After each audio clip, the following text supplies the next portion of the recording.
Hello folks, good morning.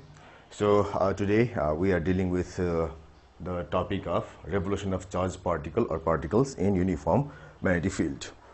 So this is magnetic field, lecture 11 this is.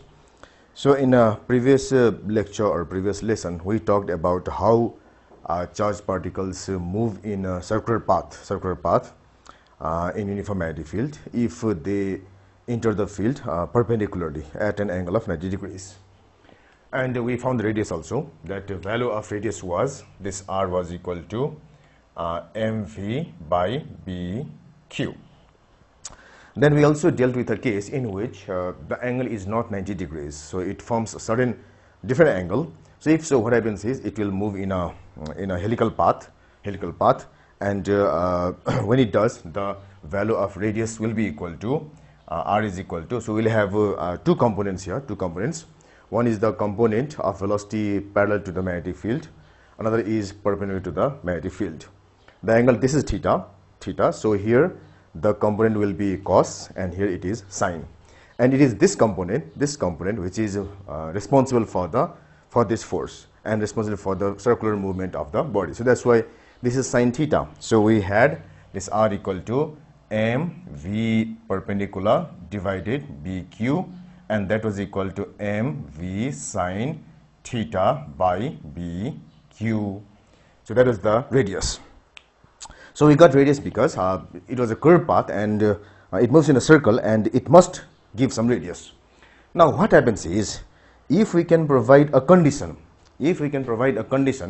so that the thing remains, the charged particle remains within the magnetic field, even after completing a circle. So it moves a circle in the field, and when it completes this one revolution, it still remains in the magnetic field. If so, then what happens is it will again repeat the same motion, and it comes back, again repeats, and so on. So that means it is now able to continue repeated circular motion within the field. If it escapes before completing the circle, it goes, we can do nothing about it, it just goes and travels in a straight line. If it goes like this, yes, it goes like this, and we can do nothing. But if we can, however, if we can maintain it within the field, when it completes one circle, then at that time it will continue that circular motion indefinitely. So how to do that? So there are two ways to do that. So the first method is appropriately shaped magnetic field, and the point of incidence should also be appropriately selected. So if we have a huge area in which we shoot magnetic fields like this, so we have a huge area here. It is circular, and it has uniform magnetic field. Now, if I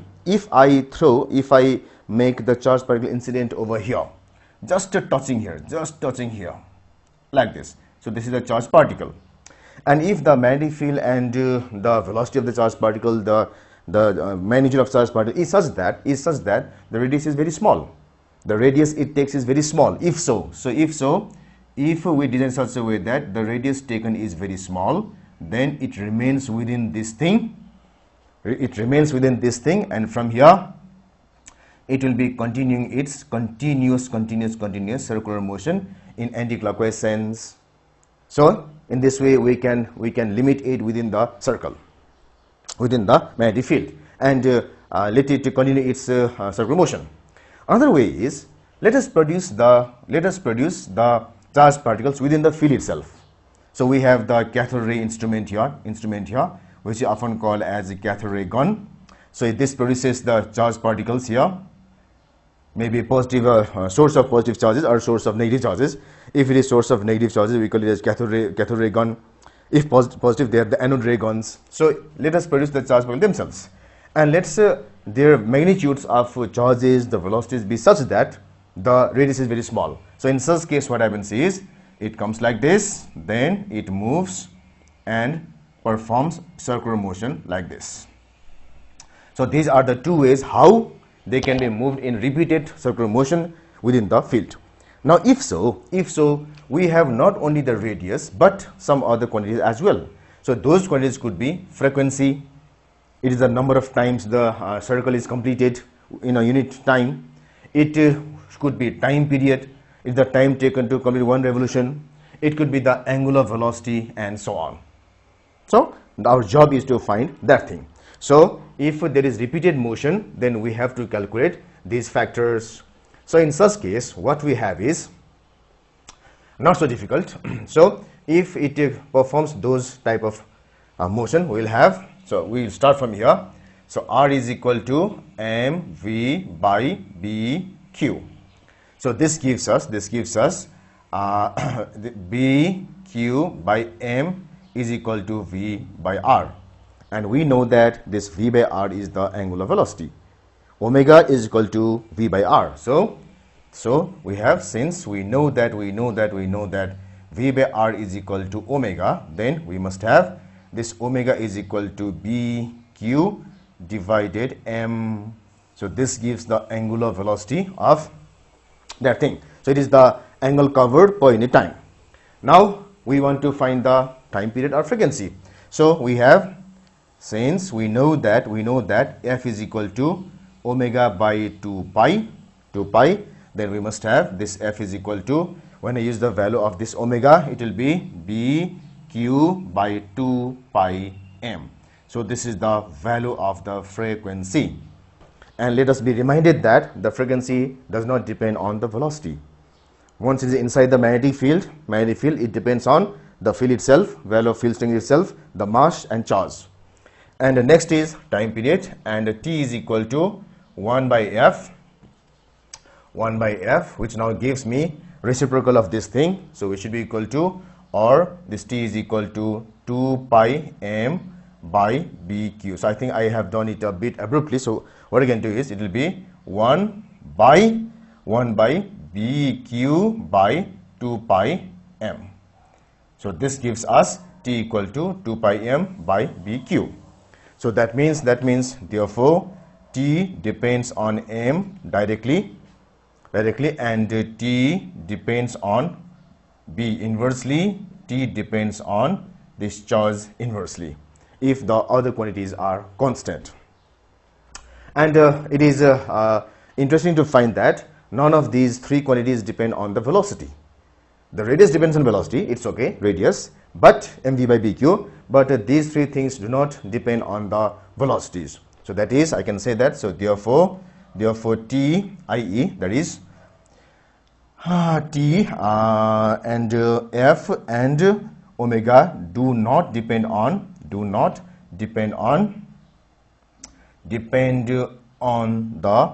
the velocity of charged particles,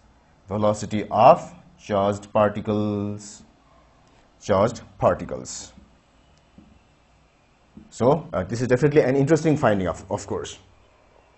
So now we can just make a certain guess. So let us say we have the horizontal component of Earth's magnetic field, this B, is equal to something 3.4 into 10 to the power minus 5 Tesla. Mass of electron something, charge of electron something.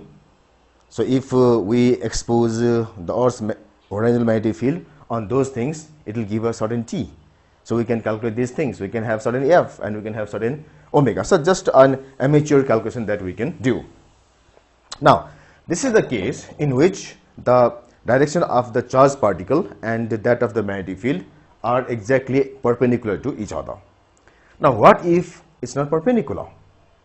So in that case, what we have is this this becomes v sine theta.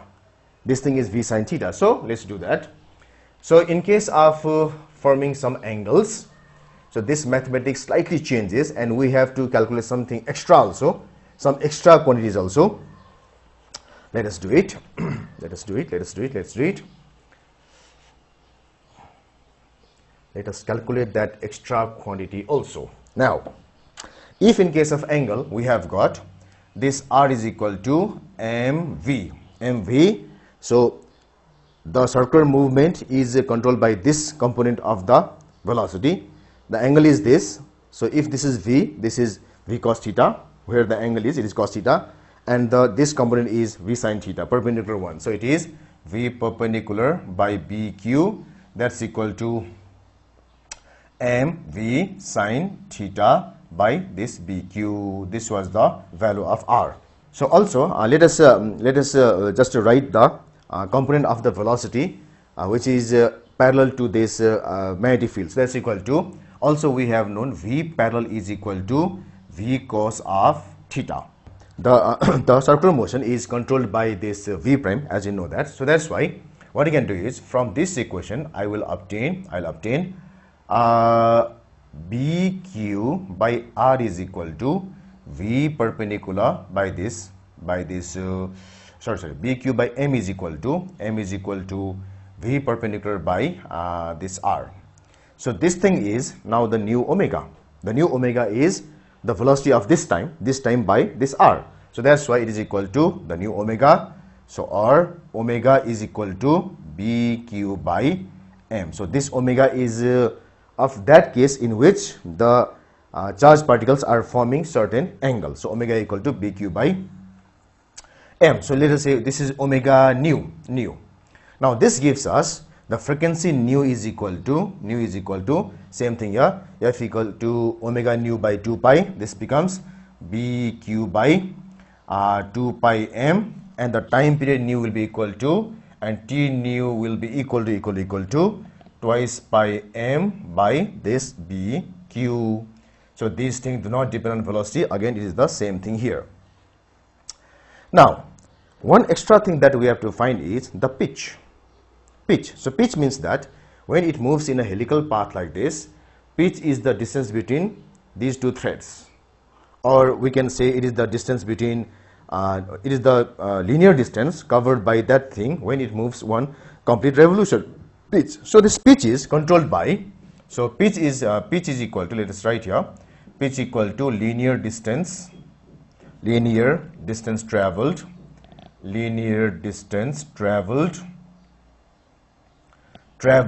in one revolution, and that is equal to velocity into time. That's equal to velocity into time.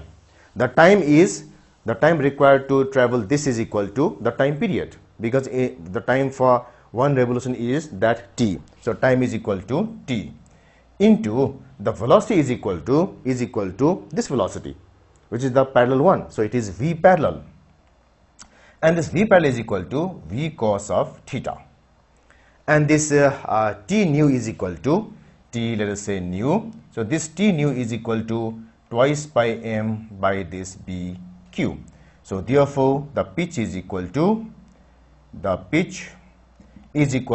twice pi m v cos of theta divided bq. So pitch equal to this much. So pitch depends on this theta. Let's see here, pitch depends on this theta. So what we have is, if theta is if this thing here, so if theta equal to 0, theta 0 means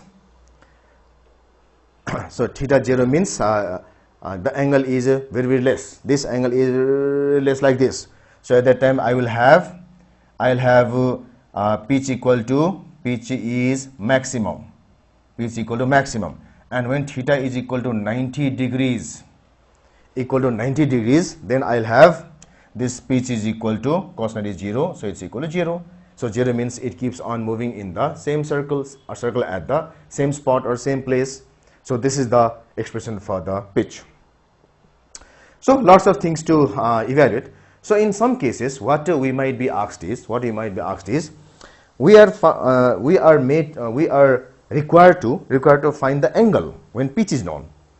We are required to find the angle when pitch is known. So in that case, we can just reverse it. So cos theta we can bring it here, and we can bring the pitch there, and from there we can know the value of this theta. So anyway, we can find one quantity when all the others are given. So this is the pitch. Now, what is this phenomenon useful for, or where we can find this phenomenon? So we can find this phenomenon in a very interesting situation, and also it became a source of controversy later. So as we have seen, I have shown lots of times by the sign of my hands. This thing moves somewhat like this, if we have got magnetic field and if the charged particles are moving with certain velocities. Now what happened was, these things have been observed in lab, observed in lots of labs, but in nature also these things exist naturally. So one of the occurrences is in the auroras that people see in the polar regions, auroras, and those auroras are because of certain phenomenon happening on our Earth. So as I can show, our Earth is this, and we have got a certain magnetic setup here. This was claimed by me or scientists a lot of times that we have got certain magnetic field here, and they have got certain field lines here, like this. So one of the field lines, another field line also is there.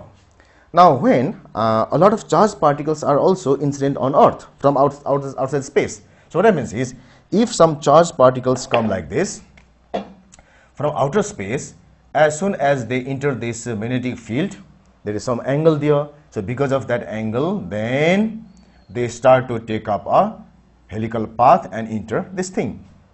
If they come like this, they start to take up a helical path and they enter the polar region.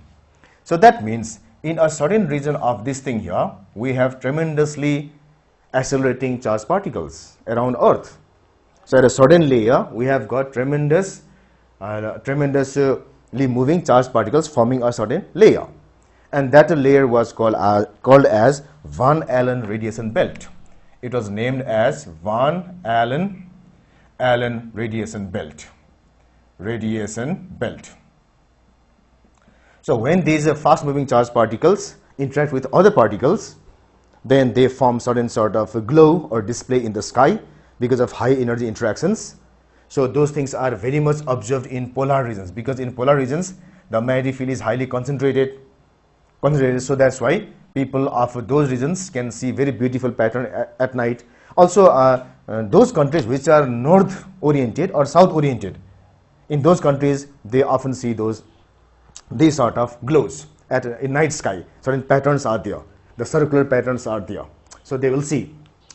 Now these things are something of beauty, but what happened was, this thing created a controversy about man's mission to moon. So Neil Armstrong is said to be the first person to step on the moon, the Apollo mission, which people call as, and it claimed that people were taken to the moon in a space shuttle, the Eagle. But what after the Van Allen radiation was discovered, what was argued was that people cannot survive this radiation belt. When people pass through the belt inside rocket, they have to pass through, definitely. So it was hypothesized that people cannot survive this belt. So then came the issue, how did Armstrong and his colleagues survive that belt? Because that happened twice. They went and they again came back. So this is still a controversy regarding man's mission to moon, and there's a lot of conspiracy theories. Some say that it's not true, it is fake. Some say it is true. So if it is true, then how did they get through? They say the rockets are very well protected, they say, and some say no, it's not, because such thickness of metals cannot give that much protection, and so on. So that controversy is still there, but still, leaving the controversy aside, we can just be aware of the phenomenon right now. So lots of research will be held later, and they will find more things, more important things for us in coming future. So they have lots of belts there, some belts, a few belts there, not only belt, few belts there. So they claim that it is impossible to get through that belt without dying. So what is happening in our scientific world, we don't know, but that controversy is still there. Thank you.